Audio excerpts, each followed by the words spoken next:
4,000 soldiers against the Byzantine Empire for the largest country in Africa. He didn't win with numbers. He won with something the Byzantine commanders didn't have. His name was Amr ibn al-As, born in Mecca around 573 CE, a member of the Quraysh tribe, the same tribe that produced many of the early Islamic world's most significant figures. He was a merchant before he was a general, a diplomat before he was a conqueror. And when he turned his attention to military command, he brought the merchant's eye for opportunity and the diplomat's understanding of human motivation to every campaign he ran.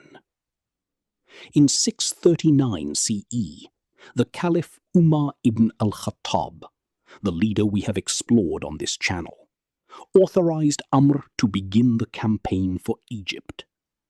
Egypt was the wealthiest province of the Byzantine Empire.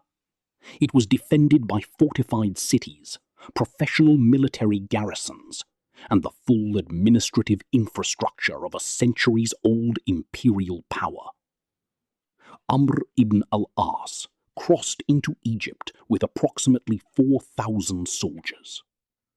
By 642 CE, the Byzantine Empire had agreed to evacuate Alexandria.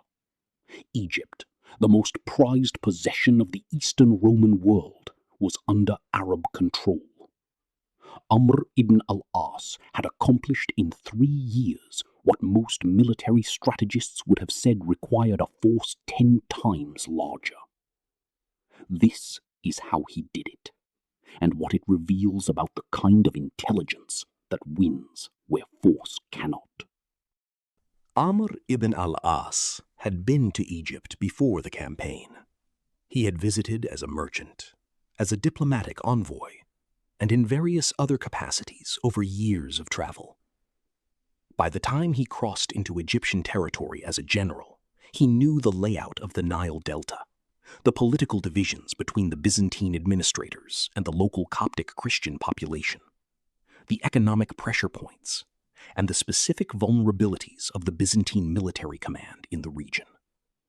He did not arrive to learn. He arrived already knowing. This is the first principle of the intelligent strategist. The campaign begins before the campaign. The preparation that happens in the years before the decisive moment is what determines the outcome of the decisive moment. Amr spent years accumulating information about Egypt before he ever crossed. The key insight that made Amr's campaign possible was his understanding of the Egyptian situation. Egypt was Byzantine-controlled, but its population was overwhelmingly Coptic Christian, a community that had been in theological and political conflict with the Byzantine administration for generations. The Copts were not loyal to Byzantium. They were subject to it. Amr understood this distinction immediately. He did not campaign against Egypt's population. He campaigned against Egypt's administration. From the earliest stages of the conquest, he made explicit guarantees to the Coptic community. Their religious practices would be protected, their churches preserved, their communities left to govern themselves in their internal affairs. This was not cynical manipulation. It was strategic honesty. He offered what he genuinely intended to deliver. And the Coptic population, who had been living under Byzantine theological pressure, received the Arab forces not as conquerors, but in many cases as a preferable alternative. Strategy 2. In any contest for territory, market share, community influence, institutional authority, the person who understands the actual motivations of the people whose support they need will consistently outperform the person who assumes those motivations. Amr did not assume the Egyptians wanted to be liberated from Byzantine. He observed it, verified it, and then structured his entire approach around it. Amr's initial entry into Egypt was faster than the Byzantine command expected. He crossed the border before the Byzantine garrison in Pelusium, the standard entry point from the east, had fully mobilized. He took Pelusium quickly. He then moved toward the fortress of Babylon, the key strategic position in the delta, with a speed that prevented the Byzantine forces from coordinating a unified defense. At the Battle of Heliopolis in 640 CE, Amr's force, by then reinforced to approximately 12,000 soldiers, defeated a Byzantine army estimated at much larger numbers. The victory was not primarily numerical.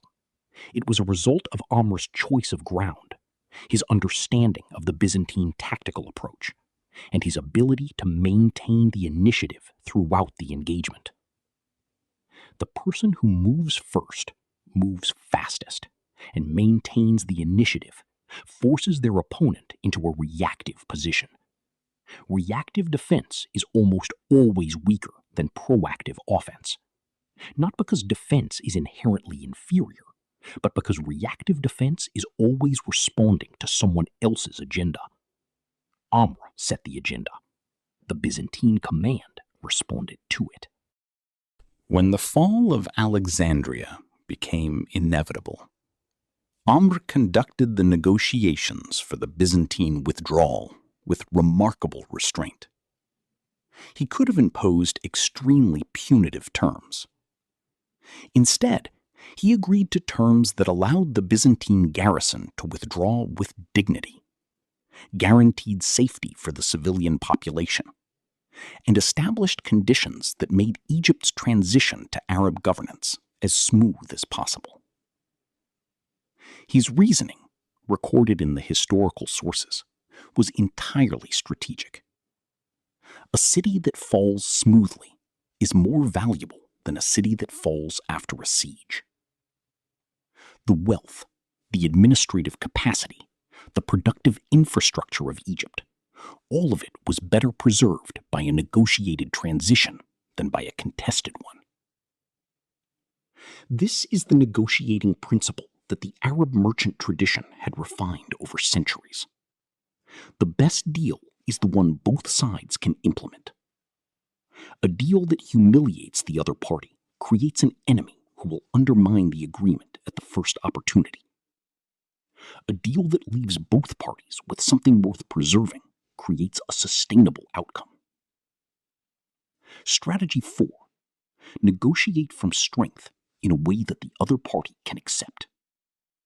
The victory that destroys the defeated is often a more expensive victory than it appears. After the campaign, Amr ibn al-As founded the city of Fustat, the first Arab city in Africa and the direct predecessor of modern Cairo. He built it not as a military camp, but as a permanent administrative center, with markets, a mosque, residential areas for both Arab settlers and the existing Egyptian population. Fustat became one of the most important cities in the medieval world. It was the economic and administrative heart of Arab North Africa for centuries. Modern Cairo, with a population of over 20 million people, sits on and around what Amr built in 641 CE.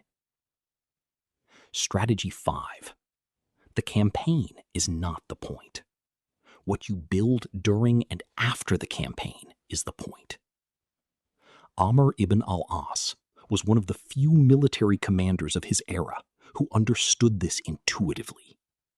He did not conquer Egypt and then administer it. He conquered it while simultaneously planning what would come after the conquest. The city was being designed before the final battle was complete. Amr ibn al-As governed Egypt after the conquest. He was then removed by the Caliph Uthman in a political restructuring. He lived for years outside Egypt. And then, years later, During the political turbulence following Uthman's assassination, he aligned with Muawiyah and governed Egypt a second time. What the historical record of his second governance shows is something that distinguishes the genuine builder from the opportunist. His second period of governance was marked by the same attention to the welfare of Egypt's population, the same protection of the Coptic community's rights, the same commitment to the practical administration that had characterized his first period. The person who builds something genuinely good is called back to it, not because of their ambition, but because what they built reveals their values, and the values are trusted. 4,000 soldiers, the Byzantine Empire, all of Egypt, and a general who won not with superior numbers, but with superior intelligence about the terrain, the population, the opponent's motivations, and the nature of the campaign he was actually fighting. 6 strategies that are as applicable today as they were in 639 CE. Know before you enter. Win the people, not just the army. Move faster than the response. Negotiate from strength in a way the other party can accept. Build something that outlasts the campaign. And return when called, with the same values you brought the first time. Amr ibn al-As founded the city that became Cairo. 1,400 years later, it is still there.